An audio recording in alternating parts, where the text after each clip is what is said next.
Well, at first there was to be an investigation into Keir Starmer for potential breach of parliamentary rules for failing to declare that some of his wife's high-end clothing was bought and paid for by a personal donor, Lord Wahid Ali, who sits in the House of Lords.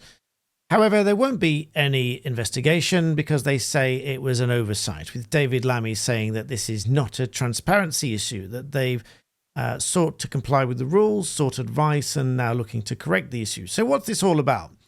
Well, having received and disclosed large donations, £19,000 worth of work clothes declared by Sir Keir Starmer, and several pairs of glasses paid for by Lord Ali. In addition, £20,000 on accommodation during the election and a similar sum on a private office were also disclosed. What was not disclosed, I understand, was £5,000 worth of clothing bought and paid for Sir Keir Starmer's wife. Now, initially, that resulted in a request that the Parliamentary Standards Watchdog investigate whether Sir Keir Starmer broke any rules by failing to declare those clothes. But ultimately, that is not going to happen. Andrew Griffith wrote to Daniel Greenberg, the Commissioner of Parliamentary Standards, and said there must be a full investigation into the scandal, given that it's not the first instance that the Prime Minister failing to declare donations by abiding by parliamentary rules. He said it beggars belief that the Prime Minister thinks it's acceptable that pensioners on £13,000 a year can afford to heat their home when he earns 12 times that but apparently can't afford to clothe himself or his wife.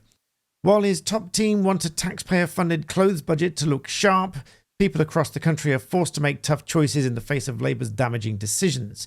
He says Labour promised change, but in 10 short weeks, all they've delivered is a change of clothes for themselves. He says Labour have made a political choice to put themselves and their union paymasters before the most vulnerable.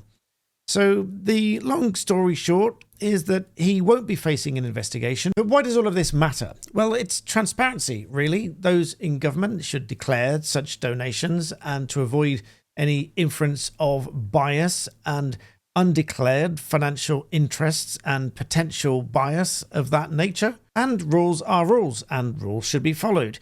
But on this occasion, there'll be no investigation because Number 10 said that this was just an oversight. It's been corrected, having sought advice from authorities on coming to office. They said they believed they'd been compliant. However, following further interrogation this month, we've declared further items. So again, and as always, let me know what you think in the comments to that. Do subscribe for more, and I'll see you next time.